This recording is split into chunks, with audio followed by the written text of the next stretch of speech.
madness in a sea of the dying and shameless. A sea of the aimless. I don't. Belum menyaksikan video ini, pastikan bosku jangan lupa subscribe. Karena subscribe itu gratis plus bonus tonton video terbaru setiap harinya. Jangan lupa ya. Nah, jawaban Adian Apitupulu ini sangat telak sekali ya. Ketika ditanya Sulfan Lindan, bagus nggak Anies jadi presiden? Jawaban Adian Apitupulu langsung enggak. Dan banyak orang jawabannya sama dengan Adian Apitupulu. Ya termasuk saya lah. Kita lihat mengurus DKI Jakarta aja ya Anda pasti tahu lah. Apalagi sekarang siap nyapres. Modalnya cuma ya mengelola kata. Selalu mengelola kata, membolak-balikan kata, dan menata kata, bukan menata kota. Nah, bahkan juga ditanggapi oleh Risma ya, yes, saya pribadi pun gak akan milih. Kalau saya ditanya Anies nyapres, saya tidak setuju. Lu mau pilih nggak? Nggak. Banyak orang pun sama jawabannya, kata Adian Apitupulu. Bahkan diacungi jempol oleh Risma ya ini.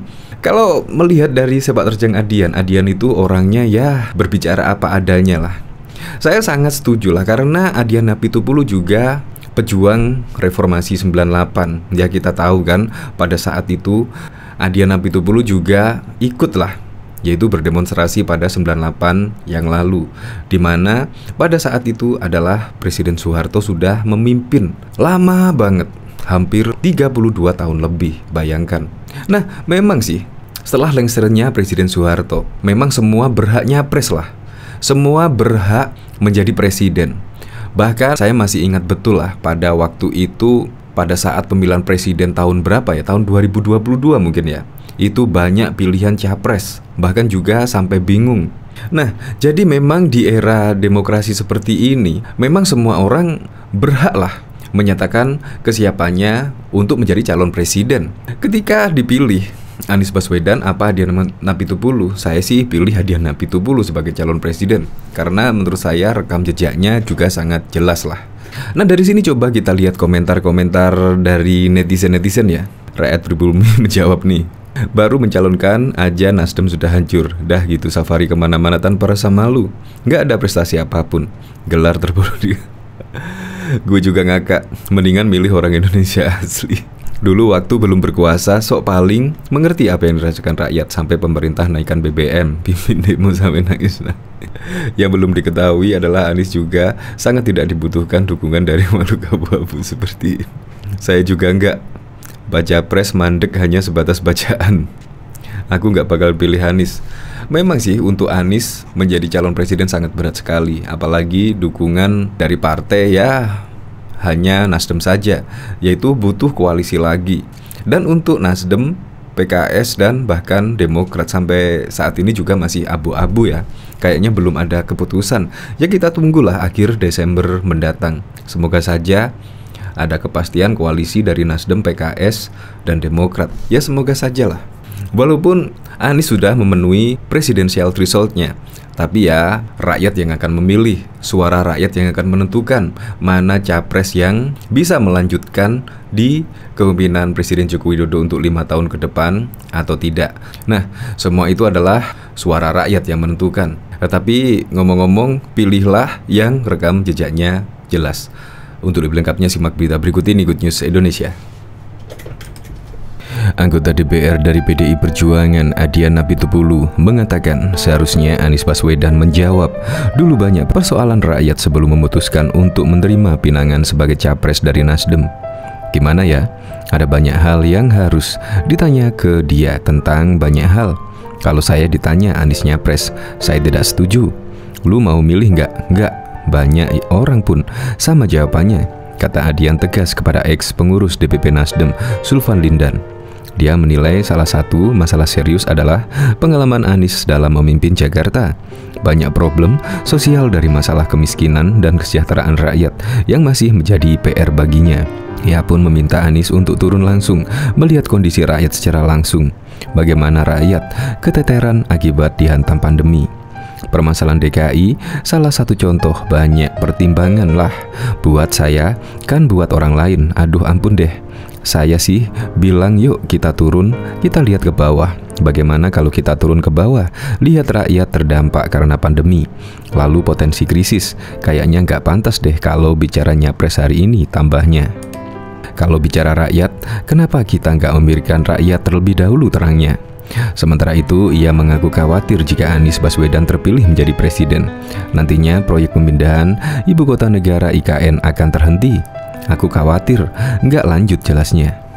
Bahkan anggota DPR dari PDI Perjuangan Adian Apitupulu mengatakan seharusnya Anies Baswedan menjawab dulu banyak persoalan rakyat sebelum memutuskan untuk menerima pinangan sebagai capres dari Nasdem. Diketahui ex-gubernur DKI Jakarta Anies Baswedan saat ini telah dideklarasikan sebagai calon presiden dari Partai Nasdem. Dalam perjalanannya banyak yang tidak mengendaki Anies memenangkan Pilpres 2024, termasuk politisi PDIP Adian Apitupulu. Adian meyakini ketidaksetujuan ini bukan hanya dirasakannya, melainkan banyak orang akan punya pandangan serupa, yaitu tak ingin Anies jadi presiden Indonesia selanjutnya. Gimana ya? Ada banyak hal yang harus ditanya ke dia tentang banyak hal. Kalau saya ditanya Anies nyapres, saya tidak setuju banget. Lu mau pilih nggak? Nggak, banyak orang pun sama jawabannya, ujar Adian tegas kepada ex-pengurus DPP Nasdem Zulfan Lindan pada Rabu 23 November 2022 yang lalu. Bahkan Adian menyoroti salah satu masalah serius adalah pengalaman Anies dalam memimpin Jakarta. Kata Adian, banyak problem sosial dari masalah kemiskinan dan kesejahteraan rakyat yang masih menjadi PR baginya. Karena itu, aktivis 98 itu meminta Anies untuk turun langsung mengecek kondisi rakyat secara langsung, bagaimana rakyat keteteran akibat dihantam pandemi. Permasalahan DKI itu salah satu contoh, banyak pertimbangan lah buat saya dan buat orang lain. Aduh ampun deh, saya sih bilang yuk kita turun, kita ke bawah.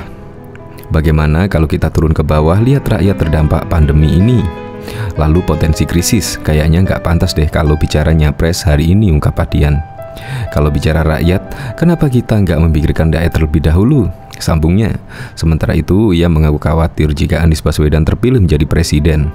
Nantinya, proyek pemindahan ibu kota IKN bisa akan tersendat.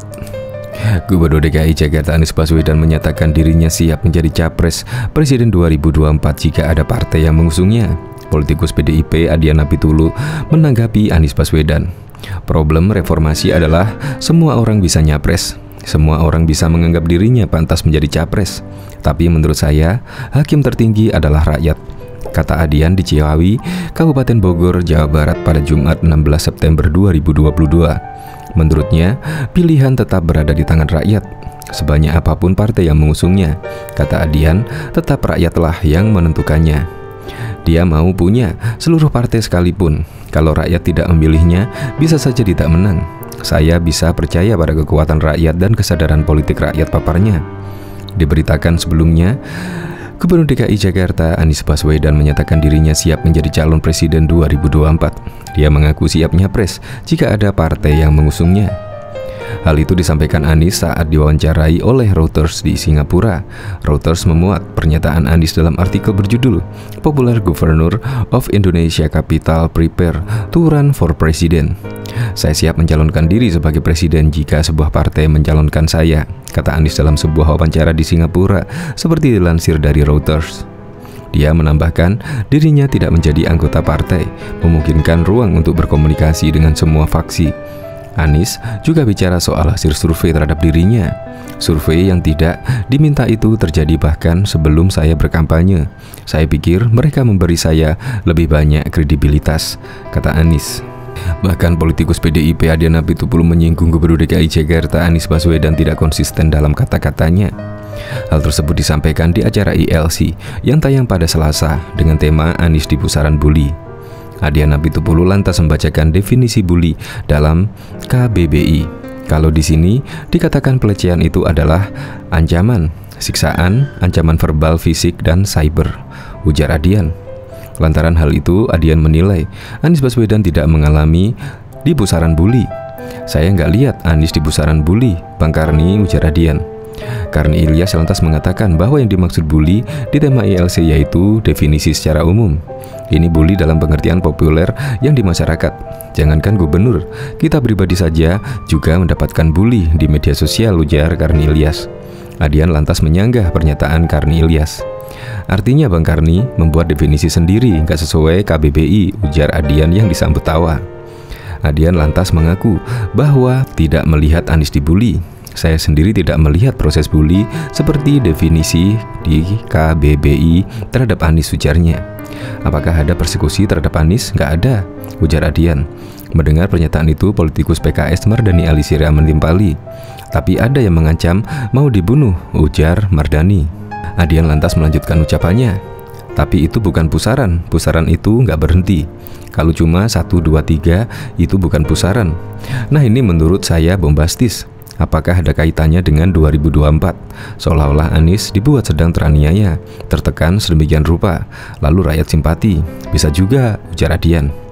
Adian juga mengatakan bahwa saat ini Anies tidak dibully. Di mana dibulinya? Nggak ada.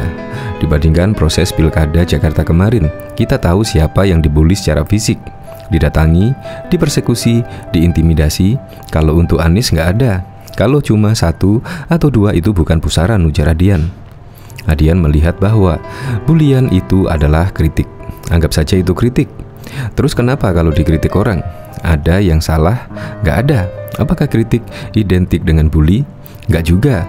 Nggak ada yang tersakiti kok di sini, ujarnya.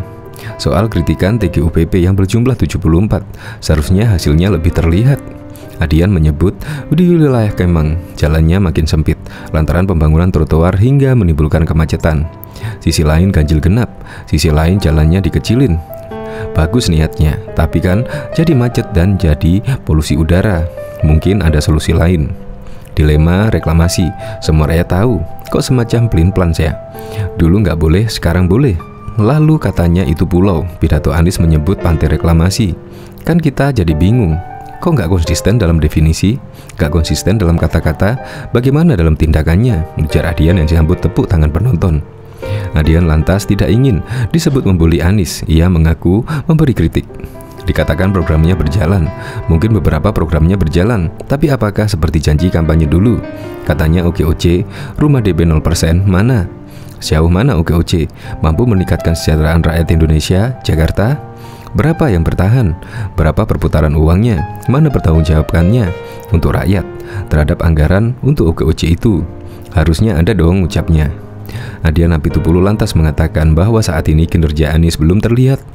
Kalau ada yang mengatakan Anies itu pintar mengelola kata, bukan mengelola kota. Karena sampai saat ini kerjanya belum terlihat. Gubernur DKI Jakarta Anies Baswedan membeberkan cara memimpin ibu kota Jakarta. Anies Baswedan menjelaskan dirinya selalu melakukan 3 pendekatan untuk menghadapi ibu kota Jakarta. Contoh saja mindset ada. Dalam pengerjaan Jakarta ini, saya selalu menggunakan pendekatan ada 3 fase, kata gubernur 50 tahun tersebut. Anies Baswedan menegaskan dirinya tak mau hanya berkarya. Setiap persoalan harus dilaksanakan dengan gagasan. Saya tidak mau hanya kerja, tapi nomor 1 ada gagasan. Semua yang kita kerjakan punya dasar gagasannya. Yang kedua ada narasi. Baru setelah ada gagasan, ada narasi, baru ada karya, papar Anies Baswedan. Menurutnya, akan berbahaya jika menghadapi Jakarta hanya dengan karya. Bahaya betul. Kalau hanya karya tanpa narasi, tanpa gagasan bisa berbahaya. Karena itu justru urutannya adalah gagasan, ucapnya. Mantan Menteri Pendidikan itu mencontohkan bahwa dirinya pertama memikirkan soal transportasi pejalan kaki. Pasalnya, alat transportasi pertama yang dimiliki seseorang manusia adalah kaki. Misalnya membangun transportasi. Gagasannya apa? Begini urutannya, membangun itu prioritas nomor 1 berbicara transportasi. Apa alat transportasi yang dimiliki oleh hampir setiap orang? Mayoritas akan menjawab sepeda motor. Bukan. Alat transportasi yang dimiliki semua adalah kaki. Kaki karena yang dibangun pertama itu untuk kaki. Ini gagasan, terang Anies Baswedan. Misalnya membangun transportasi, gagasannya apa? Begini urutannya, membangun itu prioritas nomor 1 berbicara transportasi. Apa alat transportasi yang dimiliki oleh hampir setiap orang? Mayoritas akan menjawab sepeda motor. Bukan. Alat transportasi yang dimiliki semua orang adalah kaki. Jadi, nomor 1 kaki, kedua kendaraan bebas emisi, ketiga kendaraan umum, keempat kendaraan pribadi. Jadi yang dibangun urut sesuai gagasan, ujarnya. Anies mengatakan ia membangun trotoar karena gagasan pertama adalah untuk berjalan kaki. Anies mengatakan bahwa narasi yang ia bangun adalah transportasi yang terintegrasi. Bahkan anggota DPR RI fraksi PDIP Adiana Pitupulu menilai jika mantan Gubernur DKI Jakarta Anies Baswedan menjawab terlebih dahulu terkait persoalan rakyat sebelum menerima menjadi bakal calon presiden dari Partai Nasdem. Karena itu ia mengaku tak setuju Anies maju sebagai capres di pemilu 2024. Gimana ya, ada banyak hal yang harus ditanya ke dia tentang banyak hal. Kalau saya ditanya Anies nyapres, saya tidak setuju. Lu mau milih nggak? Nggak. Banyak orang pun sama jawabannya, tutur Adian tegas kepada mantan pengurus DPP Nasdem Zulfan Lindan, dilansir dari Warta Ekonomi pada 24 November. Adian menyebut salah satu masalah serius yang menjadi pengalaman Anies dalam memimpin kota Jakarta. Menurutnya, banyak problem sosial dari masalah kemiskinan dan kesejahteraan rakyat yang masih menjadi PR bagi dirinya sehingga dia belum pantas berbicara terkait capres. Ia meminta Anies untuk turun langsung mengecek kondisi rakyat, bagaimana rakyat keteteran akibat pandemi ini. Permasalahan DKI itu salah satu contoh. Banyak pertimbangan lah buat saya dan buat orang lain. Aduh ampun deh, saya sih punya yuk. Kita turun lihat ke bawah, bagaimana kalau kita turun ke bawah lihat rakyat terdampak karena pandemi, lalu potensi krisis. Kayaknya nggak pantas deh kalau bicara capres hari ini. Kalau bicara rakyat, kenapa kita nggak memikirkan rakyat terlebih dahulu? Lanjutnya,